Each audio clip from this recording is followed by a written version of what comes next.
कवितेचे प्रकार आपण पाहत होतो. विशिष्ट वाङ्मय प्रकारांचा अभ्यास या अंतर्गत आपण कवितेच्या प्रकाराला सुरुवात केली होती. त्याच्यामध्ये आपण ओवी, अभंग, आरती, विरहिणी हे प्रकार आपण पाहिले. आता आज आपल्याला गवळण या कला प्रकाराची माहिती घ्यायची आहे. गवळण हा जो कला प्रकार आहे तो अत्यंत पारंपरिक असा कला प्रकार आहे. म्हणजे कवितेच्या प्रकारामधला हा अत्यंत खोडकर असा एक काव्य प्रकार म्हणता येईल. श्रीकृष्णावरचं प्रेम व्यक्त करणारं, त्याच्या खोड्यांचं तक्रारवजा वर्णन करणारं पारमार्थिक नाट्य प्रेमगीत म्हणजे गवळण, अशी गवळणची व्याख्या केली जाते.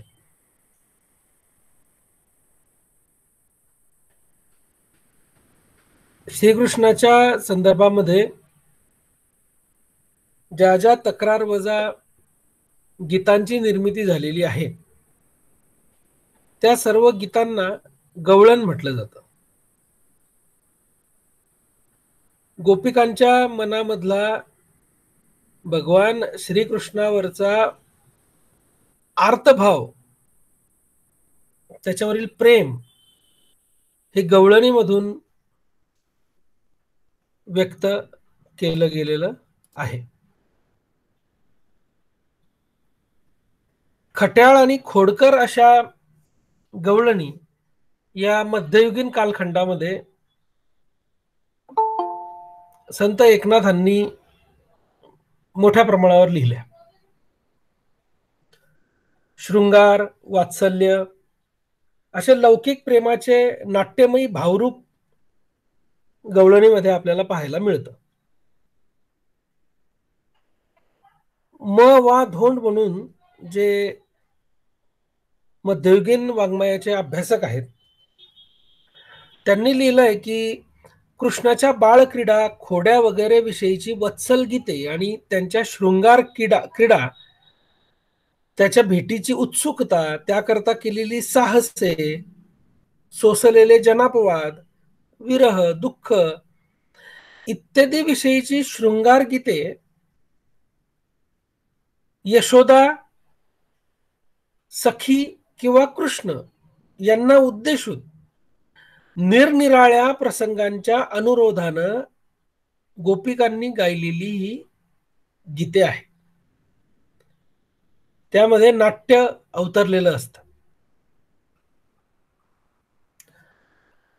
ही गीतं गाताना प्रसंगानुरूप अभिनय आणि शब्दोच्चार अभिप्रेत असतात. यातील शृंगार गीतामध्ये गोपींची मधुरा भक्ती व्यक्त झालेली आपल्याला पाहायला मिळते. तमाशातील गवळण जर तुम्ही पाहिली तर तमाशामध्ये सुद्धा नृत्य आणि अभिनय या दोघांच्या सहाय्यानं ही गवळण व्यक्त केलेली असते, सादर केलेली असते. या गवळणीमध्ये सर्वसामान्य माणूस किंवा प्रेक्षक या दोघांच्या संदर्भामधले खुमासदार संदर्भ याच्यामध्ये येतात आणि एक हशा पिकला जातो, एक विनोदाची निर्मिती होते, हास्याची निर्मिती होते.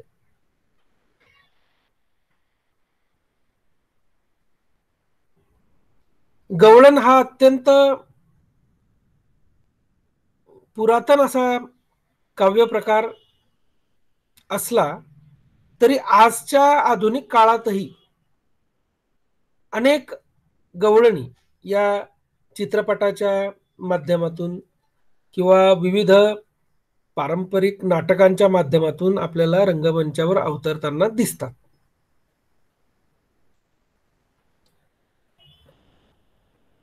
गवळण या काव्य प्रकारानंतरचा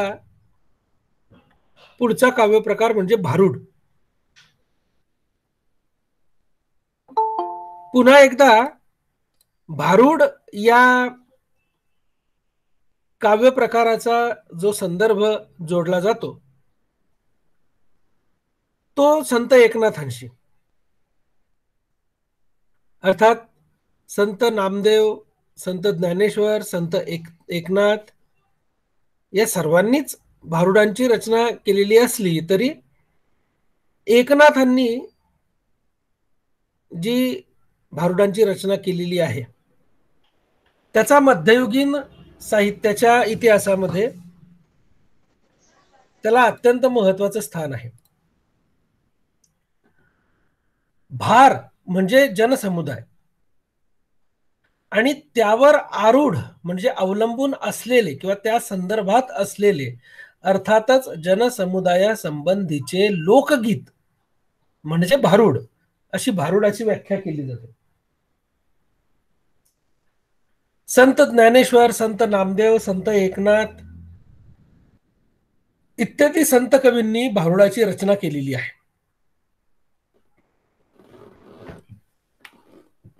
जनसमुदाय संबंधीचं गीत असल्यामुळे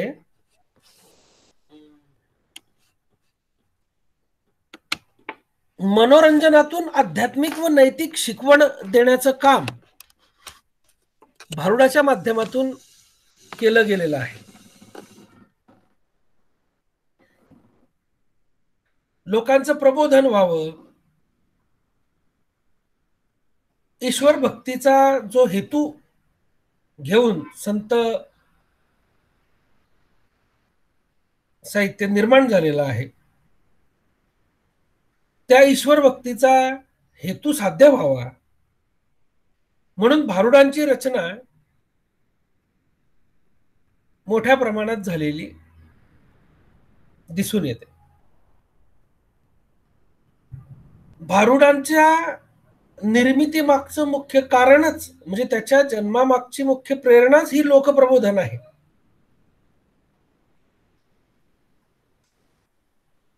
संत एकनाथांनी नाट्यात्मक भारुडांची निर्मिती केली. लोकांना उपदेश करणारी, त्यांचं मनोरंजन करता करता त्यांचं प्रबोधन करणारी मला दादला नको ग बाई सारखी भारुड एकनाथांनीच लिहिलेली, जी आजही इतक्या 1000 वर्षानंतरही ती अत्यंत लोकप्रिय आहे.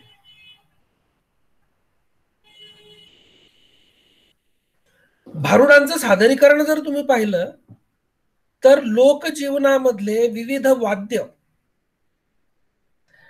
किंवा विविध लोकपरंपरेतील किंवा लोकरंगभूमीवरील पात्र जसं वाघ्या मुरळी, वासुदेव, गोंधळी, फकीर, जागल्या या सर्वांचे सोंग भारुडामध्ये आपल्याला दिसतात.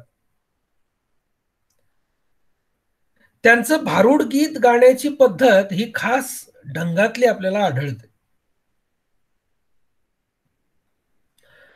उपदेशपर रूपकात्मकतेमधून वाचून अथवा गाऊन सादर करून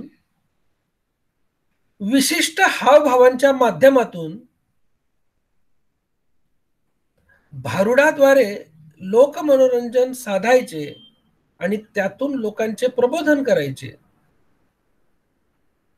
हे प्रबोधन करत असताना लोकांना आध्यात्मिक आणि नैतिक शिकवण द्यायची हा भारुडांचा मुख्य उद्देश असलेला आपल्याला पाहायला मिळतो.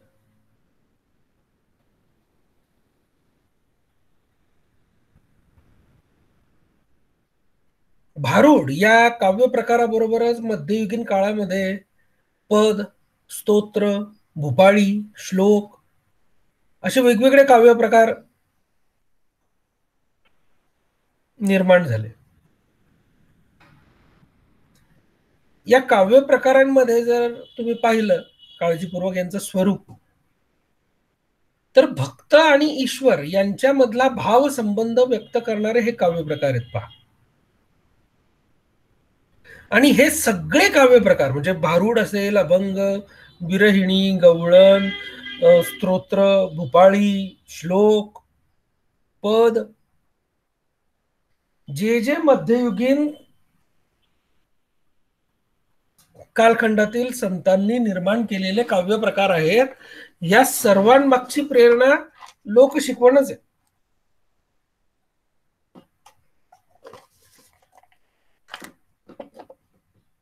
मध्ययुगीन कालखंडानंतरची शाहिरी परंपरा जर आपण पाहिली,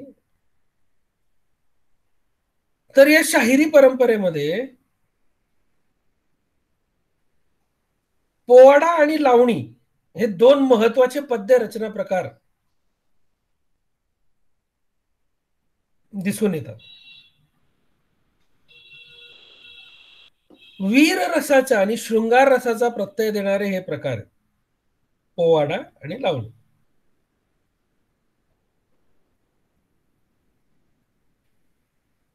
आपण या प्रकारांकडे वळूया.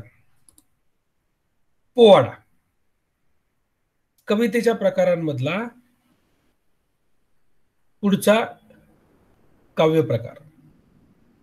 आता बघा, तुमच्या समोर हे जे कवितेचे प्रकार दिलेले आहेत, ओवी, अभंग, आरती, विरहिणी, गवळण, भारुड, आणि मगाशी मी उल्लेख केलेले पद, स्तोत्र, श्लोक,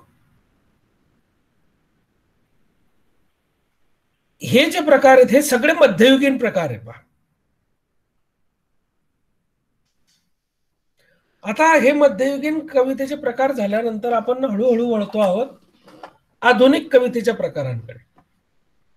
परंतु आधुनिक कवितेच्या प्रकारांकडे वळण्याआधी पेशवेकालीन युगात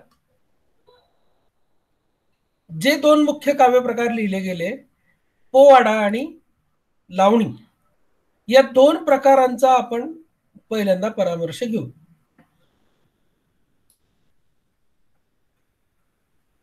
पोवाडा हा जो कवितेचा प्रकार आहे, त्याच्यामध्ये शूरवीरांचे पराक्रम, शाहिरांनी केलेलं त्याचं गायन व वादन, त्याचे कथनपर सादरीकरण पोवाड्यामध्ये आपल्याला पाहायला मिळतं. आपल्या राजाच्या वीरश्रीचं वर्णन करणं ही पोवाड्याच्या निर्मिती मागची मुख्य प्रेरणा आहे. पोवाड्यामध्ये वीर पुरुषाचं स्फूर्तिदायक वर्णन, त्या राजाचं दातृत्व, त्याचं कर्तृत्व, त्याचं वैभव, राजा करत असलेला लोकव्यवहार आणि आपल्या राजानं गाजवलेला अद्भुत असा पराक्रम, या सगळ्यांचं वर्णन पोवाड्यामध्ये प्रामुख्यानं केलं जातं.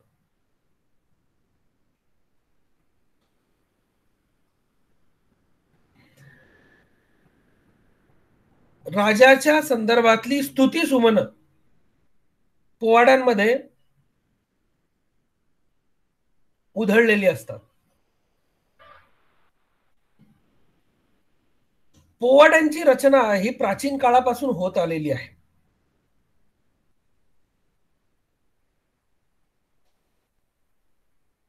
प्राचीन काळापासून पोवाड्यांची रचना होत आलेली असली तरी आजही अनेक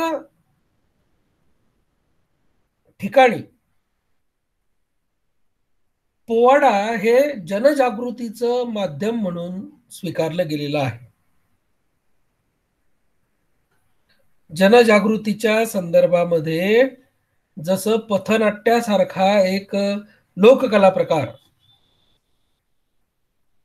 अत्यंत महत्वाचं काम करतो आहे, तसं पोवाडा सुद्धा, पोवाड्यासारखा एक काव्य प्रकार सुद्धा लोकजागृतीचं काम अत्यंत प्रभावीपणे करू शकतो, हे आजच्या काळात आपल्याला पाहायला मिळतं.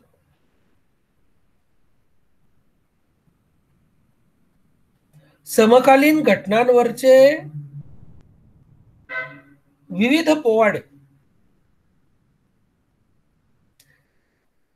देशात घडणाऱ्या विविध कुतूहलजनक घटनांचं वर्णन त्या पोवाड्यांमधून आपल्याला पाहायला मिळतं.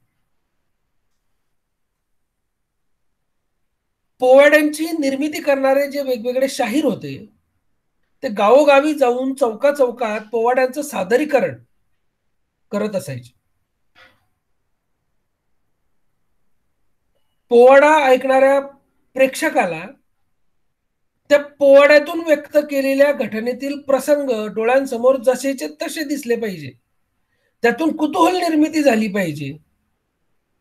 अशी उत्कट परिणामकारकता पोवाड्यातून साधली जायची. अफजल खानाच्या मरणाचा पोवाडा, सिंहगडाचा पोवाडा, महात्मा गांधींची हत्या, शिवाजी महाराजांवरील पोवाडा इत्यादी पोवाड्यांनी मराठी साहित्याच्या इतिहासामध्ये अजरामर स्थान मिळवलेलं आहे.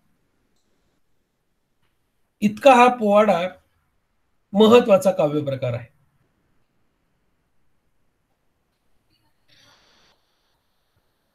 पोवाड्याच्या सोबतच मध्ययुगीन कालखंडानंतर पेशवे काळामध्ये लावणी या साहित्य प्रकाराला, या काव्य प्रकाराला बहर आला.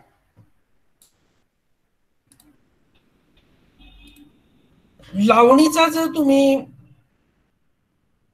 विचार केला तर तुमच्या लक्षात येईल की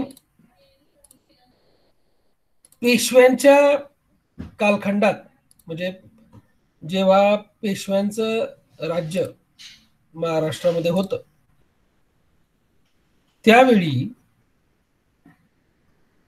लावणी हा जो कला प्रकार आहे तो बहरला.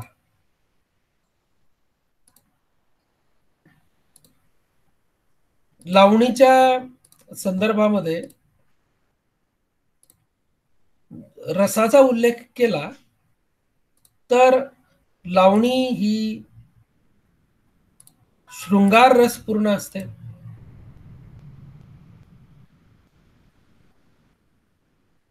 शाहिरी परंपरेमध्ये मध्यवर्ती स्थान या लावणीला दिलं गेलेलं आहे. पहा,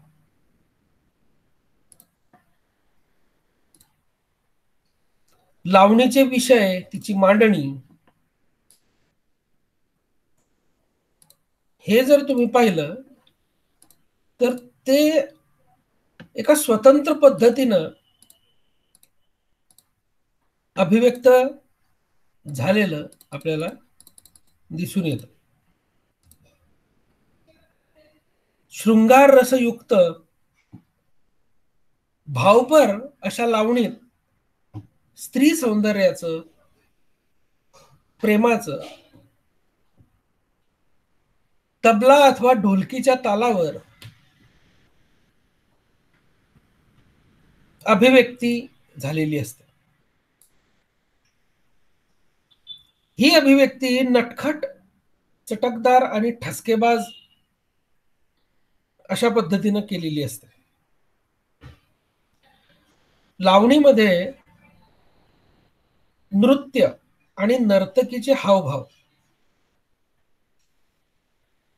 या दोन गोष्टींना विशेष महत्व असतं. कलगीतुऱ्यातील सवाल जवाब हा लावणीतील मुख्य घटक. तुम्हाला आठवत असेल, सुरुवातीच्या काळामध्ये या सवाल जवाबचा एक व्हिडिओ मी आपल्या लेक्चरच्या दरम्यान दाखवला होता.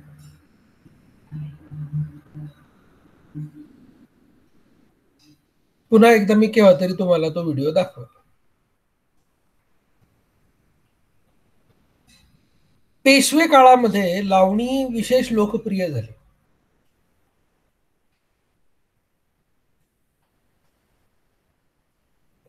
राम जोशी नावाचा जो शाहीर होता, या शाहिराने मोठ्या प्रमाणात लावणीचं लेखन केलं.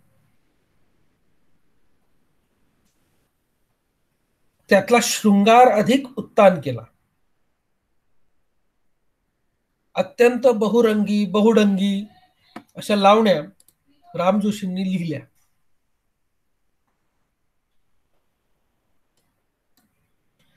या लावण्या शाहिरी परंपरेमध्ये आपल्याला पाहायला मिळतात. पोवाडा आणि लावणी या दोन कवितेच्या प्रकाराबरोबर कटाव, फटका, झगडा असे काव्य प्रकार सुद्धा पेशवे काळामध्ये उदयाला आलेले दिसून येतात.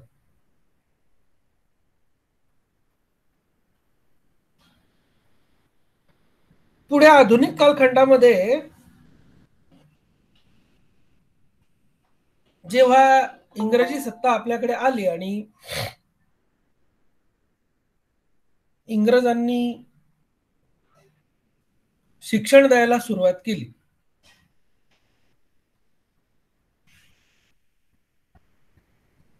त्यावेळी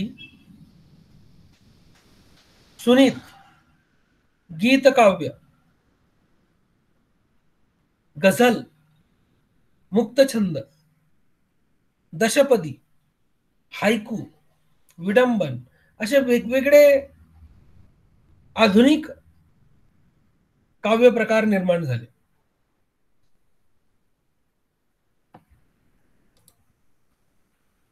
त्यातले काही महत्वाचे जे काव्य प्रकार आहे ते आता आपण पाहणार आहोत. यातला पहिला जो काव्य प्रकार आहे तो आहे सुनीत.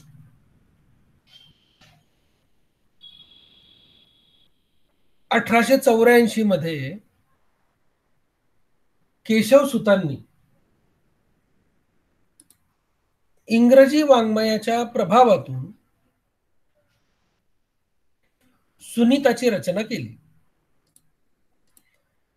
सुनीत या मराठी काव्य प्रकाराच्या उगमस्थानी सॉनेट हा इंग्रजी काव्य प्रकार असलेला दिसून येतो.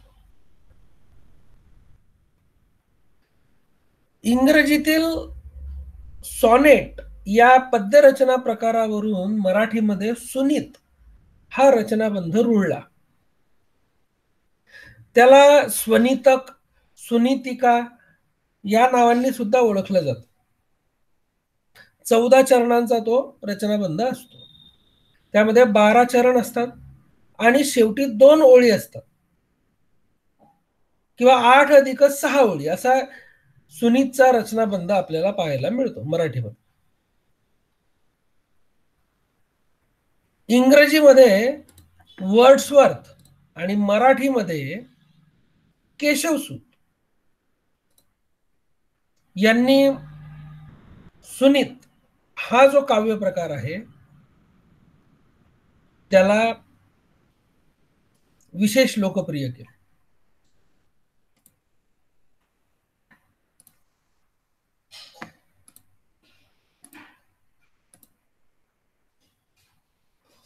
आधुनिक कालखंडाच्या सुरुवातीलाच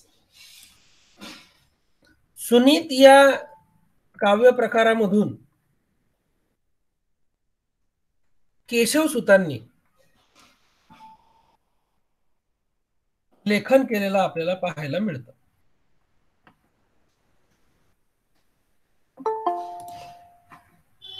मी आत्ताच तुम्हाला सांगितलं की इंग्रजीतला वर्ड्सवर्थ आणि मराठीमध्ये केशवसूत यांनी सुनीत हा काव्य प्रकार हाताळला.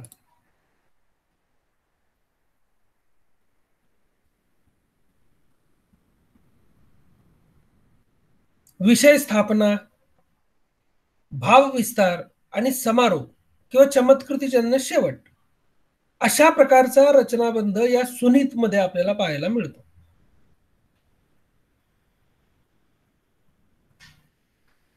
त्यातून एकच एक अनुभव व्यक्त केलेला आहे. म्हणजे गोम कुलकर्णी म्हणतात की सुनीतातील 2 भागांना त्यांचं स्वतंत्र अस्तित्व असतं. एकाच जाणीवेचे ते 2 विभिन्न पैलू असतात.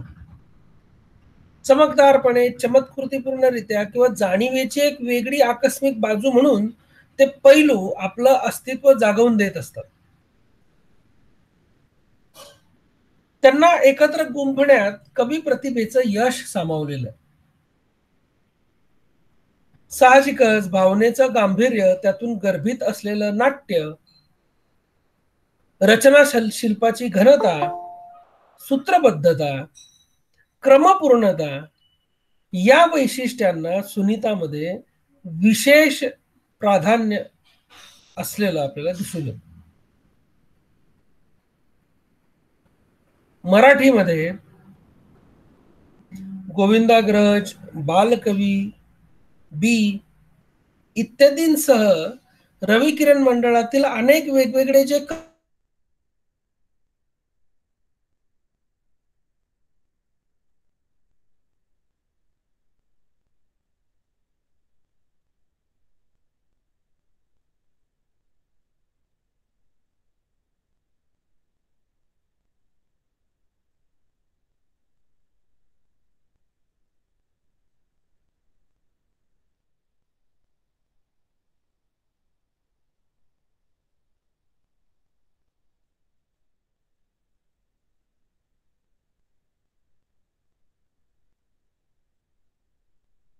ते उद्गाते म्हणून ओळखलं जातं.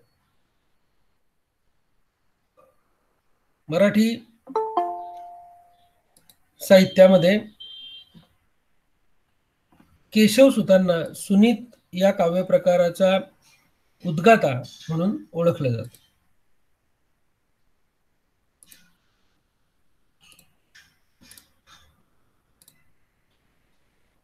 सुनीत या काव्यप्रकारानंतर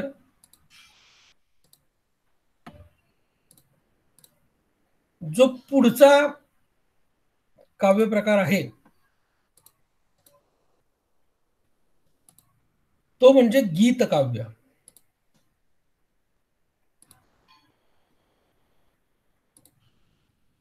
गीतकाव्य हा काव्यप्रकार जर तुम्ही पाहिला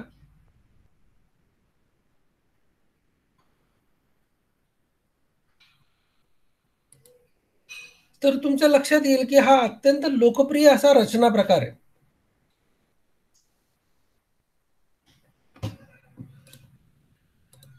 कारण मानवी मनातील अनुभवजन्य किंवा कल्पनारम्य उत्स्फूर्त अशा भावनांच्या आविष्कारातून हे गीतकाव्य जन्माला आलेलं असतं. भावनेची ओल त्याला असते. या गीतकाव्याला लोकगीतांपासूनची प्रेरणा आणि परंपरा आपल्याला लक्षात येते. अत्यंत उत्स्फूर्त आणि उत्कट अशी सहज रचना, भावना, नेमकेपणा, अल्पाक्षर रमणीयत्व, यमक आणि त्या यमकांमुळे साधली गेलेली गेयानुकूलता ही त्यांची काही वैशिष्ट्य सहज सांगता येते गीतकाव्याची. एका वेगळ्याच अनुभूतीचा प्रत्यय, जीवनानुभूतीचे मर्म आणि सहजपणा ही गीतकाव्याची लक्षण आहे. गीतकाव्यात भावगुणाला आणि गीतगुणाला समान महत्व आहे. लयबद्ध शब्दांच्या श्रवणाने रसिकांचे कान तृप्त होतात आणि अंतःकरण उचंबळून येते. म्हणून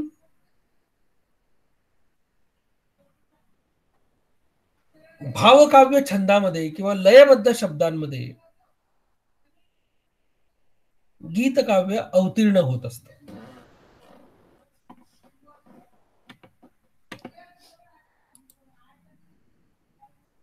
या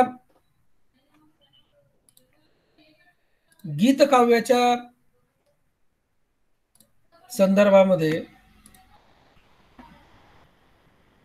एक आणखी महत्वाचं वैशिष्ट्य रमेश तेंडुलकर यांनी सांगितलेलं आहे.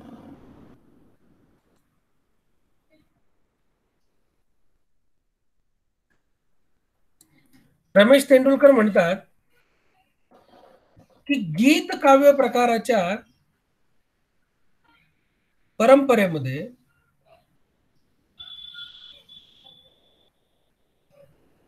भावगीत ही संकल्पना रवी किरण मंडळापासून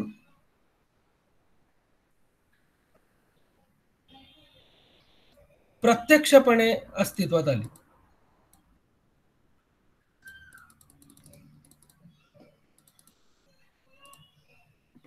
रवी किरण मंडळाने जे वेगवेगळे साहित्य प्रकार किंवा वेगवेगळे विषय हाताशी घेऊन लेखन केलं,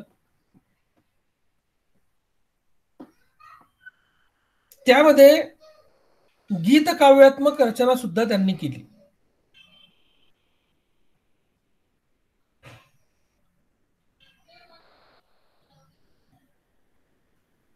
काव्य संकल्पनेचं म्हणजे गीत या संकल्पनेचं जे वैशिष्ट्य आहे ते भावगीतामध्ये आपल्याला पाहायला मिळतं.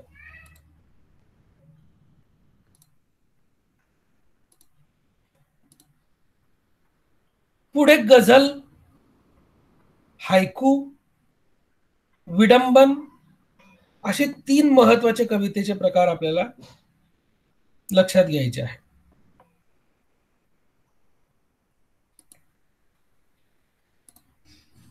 गझल हा जो काव्य प्रकार आहे, या काव्य प्रकाराच्या संदर्भामध्ये सुरेश भटांचं नाव आल्याशिवाय राहत नाही. गझल या अरबी शब्दापासून गझल हा शब्द या काव्य प्रकाराला रूढ झाला.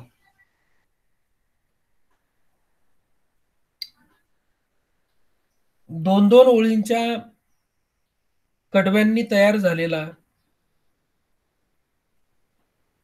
यमक त्याच्यामध्ये साधलं गेल्यामुळे त्याला गेयता प्राप्त झालेला आहे आणि सादरीकरणाची खास अशी पद्धत असलेला गझल हा अत्यंत लोकप्रिय काव्य प्रकार आहे. या 2 ओळींच्या कडव्यांना गझलेमध्ये द्विपदी म्हटलं जातं. सुरुवातीच्या 2 ओळींना मतला असं म्हटलं जातं. मतला म्हणजे काय, तर पहिला शेर. 2 ओळींनी यमक साधलेला पहिला शेर म्हणजे मतला. आणि 2-2 ओळींची जी कडवी असतात, असे 5 ते 7 कडवे असतात 2-2 ओळींचे, त्यांना शेर म्हटलं जातं गझलमध्ये. आणि एक विशिष्ट प्रकारची यमक योजना, यमकासारखा प्रत्येक शेरामध्ये पुनरावृत्त होणारा शब्द त्याला रदीफ असं म्हटलं जातं. आणि जो शब्द असतो, जो यमकासारखा दिसतो, पुनरावृत्त होतो, त्याला काफिया म्हटलं जातं. आणि गझलेचं एक वैशिष्ट्य असं आहे की गझलेमध्ये जो कवी आहे त्याला शायर असं म्हटलं जातं. त्या शायराचं उपनाव किंवा त्याचं टोपण नाव गुंफलेला एक शेवटचा शेर सुद्धा असतो. या टोपण नावाला किंवा शायराचं नाव जे त्या गझलेमध्ये असतं त्याला तखल्लुस असं म्हणतात. तर हा जो शेवटचा शेर असतो, ज्याच्यात या शायराचं नाव असतं, त्याला मक्ता असं म्हणतात. गझलेमधला प्रत्येक शेर हा स्वयंपूर्ण आणि स्वतंत्र असतो.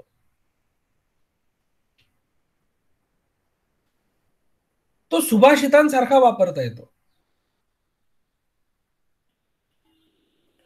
वृत्तांची विशिष्ट बांधणी, मराठी छंदांप्रमाणे लघुगुरु अक्षरे किंवा मात्रा यांच्या ऐवजी शब्दोच्चार व उच्चाराचे वजन यांना वृत्ताच्या बांधणीत असलेलं स्थान, काफिया, रदीफ अशी दुहेरी यमक योजना ही गझलची दर्शनी वैशिष्ट्ये आपल्याला पाहायला मिळतात. बघा तुमच्या समोर एक गझलेचं उदाहरण दिलेलं आहे. जीवनाचे असे झाले तू हसावे तसे झाले, माणसांच्या कसे साऱ्या छापलेले ठसे झाले.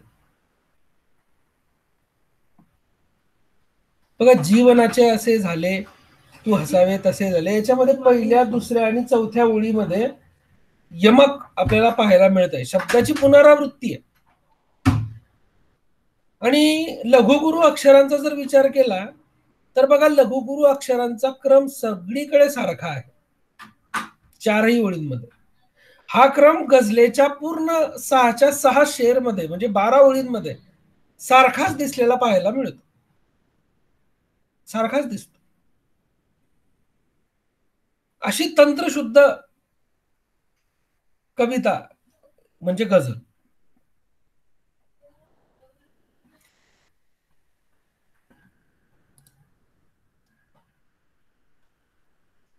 गझलेनंतर हायकू आणि विडंबन या दोन कवितेच्या प्रकारांची आपण पुढच्या तासाला चर्चा करू.